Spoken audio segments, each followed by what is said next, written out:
Hi guys, welcome back to a new video. This is going to be a book haul video. I don't usually do book haul videos, but I think since I just moved to a new city, and actually these are not going to be the first set of books that I bought in this city. I actually bought some books in the city before, but that was a while ago. These are some of my more recent acquisitions, and I don't know, I just feel kind of excited to talk about these new books that I got. Yeah, that's why I have this book haul videos. I have not done book haul videos for quite a long time now, but before I continue, let me just say that my AC is working right now, so you're not gonna see any fan in here. No such hum in the background, so that's one thing. And also I don't feel as uncomfortable as I used to feel before, because the room is cool right now and I'm in a good mood. So yeah, let's talk about the books. So the first book that I want to talk about is a book that I got from this this used bookstore that is situated in KL Central, which is kind of like the you could say central transportation hub in Kuala Lumpur.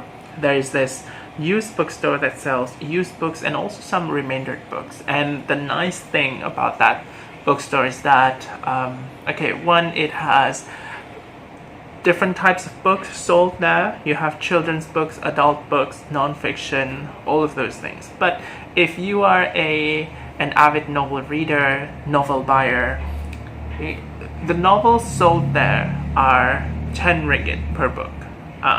Regardless whether they are paperback or hardcover, all of them are 10 ringgit per book. You can convert that to your own currency if you want. I don't want to hear it if your currency is stronger. Anyway, I got this by Maria Peura. It's called At the Edge of Light. So this is a novel, a translated fiction. Maria Peura is a Finnish writer, and so this book was originally written in Finnish. It was translated into English by David Hackston. So this is kind of like a drama novel of sort. Let's see what it says. This novel tells the story of a girl growing up in a village in the far north of Finland. It explores Kristina's relationship with Kari and their desperation to escape from the restricted life of an extraordinary and remote community. Peura's young characters are described with a mixture of earthiness and lyricism as they experience first love and grief and experiment with sex, drugs, and danger. So, from this description, I don't think this book sounds, premise-wise, it doesn't sound particularly groundbreaking or fresh or whatnot. But I think that's where the excitement comes in. The excitement in terms of exploring how that conventional premise is explored at the hands of this writer. Great writers can always make something normal looks magical. So I'm quite excited about that. Let's see how this turned out, and also because it's translated fiction, always interested in that particular layer of reading as well. Reading translated works, at least two people of different job descriptions are involved in the making of the work that I'm currently reading right now. So very interesting. The next book is something that I got from another store, and this store is kind of interesting because it is unmanned. So basically you go into the store and then you just choose a book that you want to get, and then you pay for that book through online or e-wallets, stuff like that. And I got one book from that store. Also, that store sells used books, so again, my favorite. And I got this, Valley of the Dolls by Jacqueline Susann. Some of you guys would know about this book. And the reason why I got Valley of the Dolls is because actually I knew about this book for quite a while now. One day I was actually browsing the net and I was kind of interested in looking for books that are commonly referred to as trashy by other readers. And so I was just kind of looking through, this so-called list of trashy novels, multiple lists of trashy novels. And this book was one of the books that kept appearing in such lists. So naturally I was interested.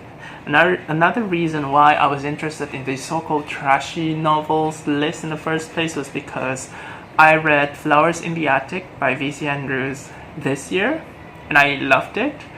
And that book was also a book that I noticed appearing a lot in such lists. And that made me more interested in what really constitutes a trashy novel, seeing that some of these novels, these titles apparently are quite well known to some extent, have a certain cult classic status, and they have certain gravitas attached to them, and so I just feel drawn towards these titles, and this book being one of them. And so what is Valley of the Dolls about? So apparently it's about these three exciting women who rode the crest of the show business wave up, up, up to the dizzying top, and then crash down to the hell of the Valley of the Dolls. So apparently dolls is kind of like the word that they use, kind of like a euphemism, I think, for pills. So I suppose this book will show us stories about, these women using pills in dealing with their lives in show business, I guess. And another thing I am really interested about this book is that I feel like it's going to have some kind of scandalousness in its story. The story would, of course, involve drugs and maybe sex or whatever other things that it could show. So, yeah, pretty interesting.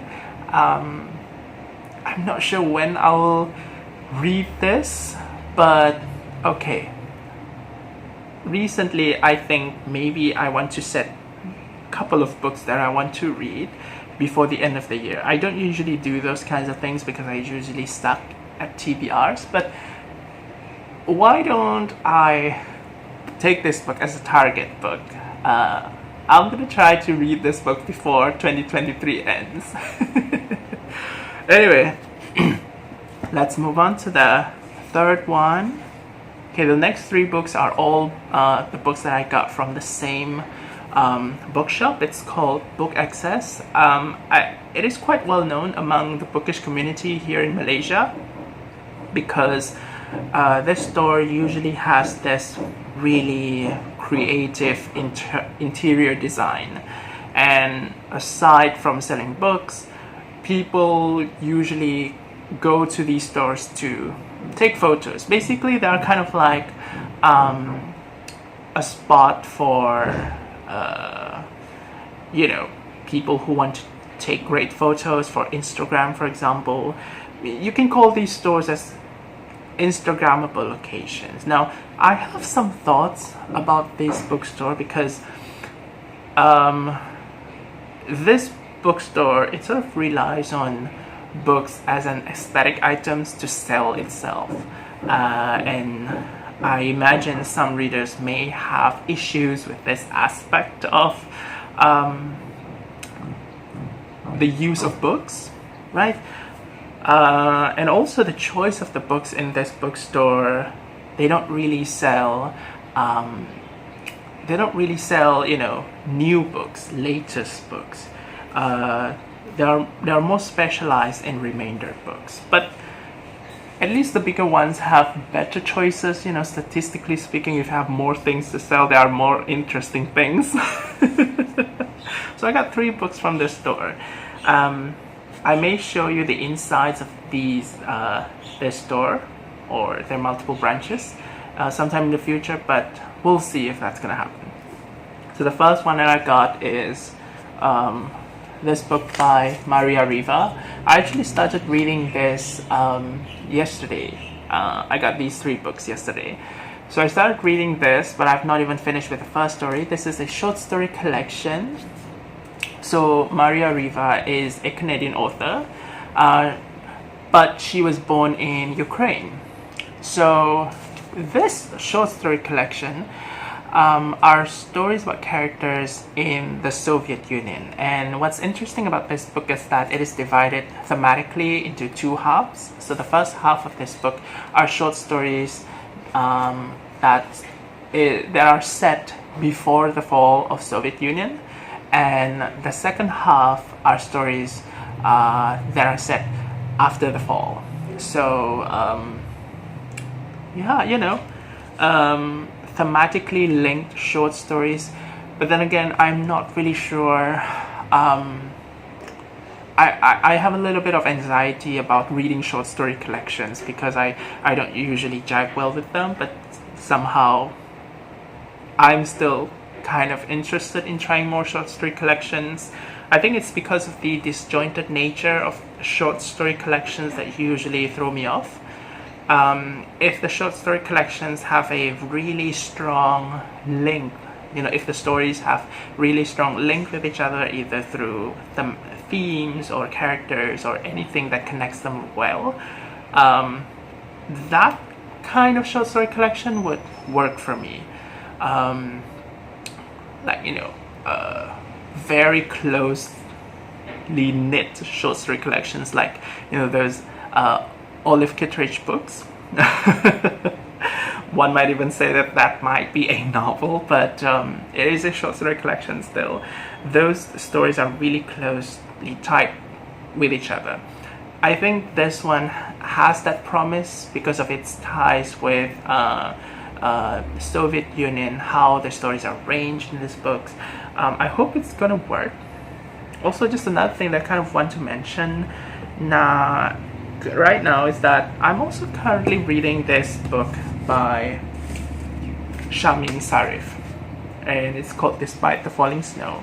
I don't think this author has any cultural connection to the Soviet Union, but the story itself is set in partly in the Soviet Union. It's a historical fiction of some kind. And I just find it kind of interesting that a couple of the books that I'm reading right now have some connection to the Soviet Union. Another book that I'm currently reading is by Latvian author Inga Ābele. It's called High Tide, translated by Kaija Straumanis. And that book is set in Latvia, but it has references to Latvia in the time of Soviet Union as well. So I'm seeing a lot of references to Soviet Union at this particular time of my reading life. So yeah, it's just a bit of a tangent there. Something interesting that I found recently. Yeah, a bit of a fun fact. Now, the next book that I got from the same store is also a short story collection. This one is by Jorge Luis Borges. This one is called The Aleph. And let's see. I actually read Jorge Luis Borges like long time ago when I was in college. So that was about 7 or 8 years ago. But it was for a class. But it wasn't really like a really rigorous analysis of his works. We read Ficciones, and but there was a little bit of analysis going on, because it was a class, so it wasn't exactly like 100% casual reading, and I ended up liking Ficciones, and I think that certainly the analysis with assistance from the teacher helps, but I really like the atmosphere of the stories in that collection. I like how cryptic and how shadowy the settings and the stories feel. This kind of hidden organization, conspiracy theory vibe going on with these stories, mysteriousness. I really like the vibe. Probably one of the best examples of why I like the book, because of the vibe. And so I am curious about this one. I'm not sure if it's going to feature this similar vibe or not. Maybe some of you guys who have read more Jorge Luis Borges, maybe you would know what to expect from this particular book. Or maybe if you do have any other recommendations, just let me know. Oh, and this one was translated by Andrew Hurley from Spanish. Can't believe I have to look that up. Of course it's Spanish. Now, so the other book, the third book that I got from that store was this book by Lacey, and it is called The Answer. And when I got this book, I didn't know what this book was about. I only know how it looks like, and I only know all these various blurbs are rarely helpful, in my opinion. Seldom helpful. So I don't know why they put all the blurbs and praises on the cover and have the description of the book in the inside flap of the dust jacket. And the problem is that when I got this book, it was actually wrapped in plastic, so I didn't know what this book was about because I couldn't open it. So now I could finally open it, and I just kind of want to share with you guys what it is. This is also going to be my first time reading this information. It is long. Mary Parsons is broke, dead broke, really, between an onslaught of medical bills and a mountain of credit card debt. She has been pushed to the brink, hounded by bill collectors and still plagued by the painful and bizarre symptoms that doctors couldn't diagnose. Mary seeks relief from a holistic treatment called Pneuma Adaptive Kinesthesia, PAKing for short. Miraculously, it works, but PAKing is prohibitively expensive. Like so many young adults trying to make ends meet in New York City, Mary scours Craigslist and bulletin boards for a second job, and eventually lands an interview for a high-paying gig that's even stranger than her symptoms or the new agey PAKing. Mary's new job title is Emotional Girlfriend in the Girlfriend Experiment, the brainchild of a wealthy and infamous actor, Kurt Skye, who has hired a team of biotech researchers to solve the problem of how to build and maintain the perfect romantic relationship, casting himself as the experiment's only constant. Around Kurt, several women orbit as his girlfriends with specific functions. Okay.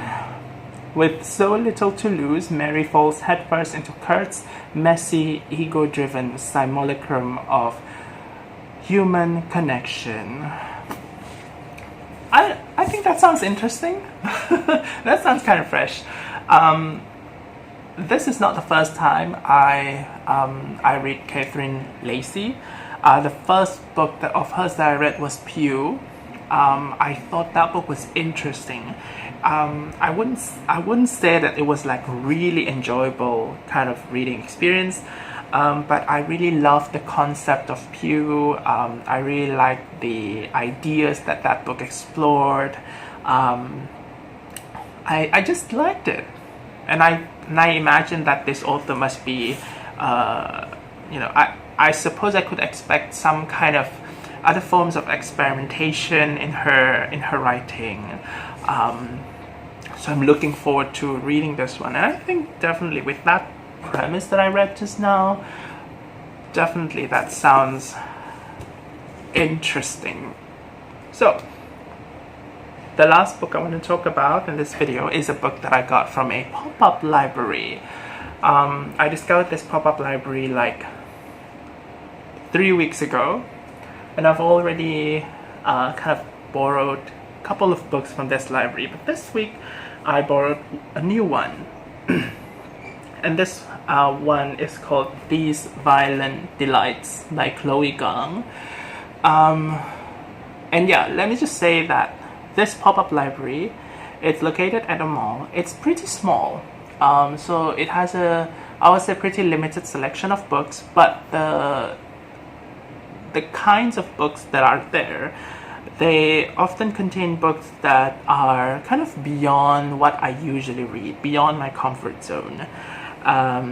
What I usually read, as you know, is something that, you know, we usually call literary fiction. General fiction, so to speak. And I don't get to read a lot of things like romance, you know, crime, thriller, horror, fantasy, you know, YA and stuff like that. Only once in a while. But I kind of want to try new things. So yeah, I decided to try this because I've seen this happening. I've seen this book appearing in social media a lot, like Instagram and YouTube. And I don't know, I just kind of like the cover. So this book apparently is some kind of a retelling of Romeo and Juliet, but written by that author called Shakespeare. Anyway,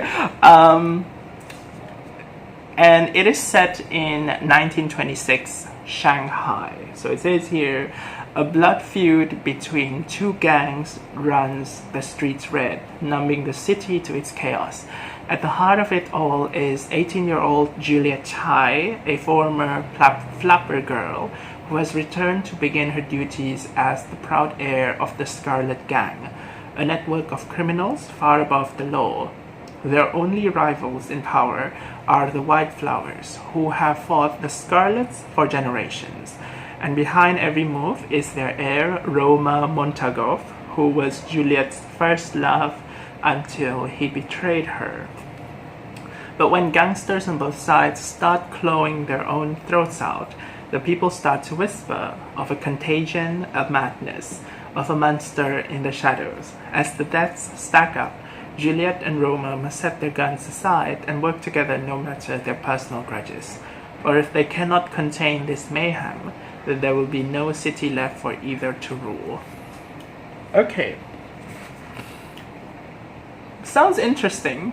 And one question that I have regarding this book is, and mind you, I've not read a lot about the background of this book or, you know, the synopsis and what.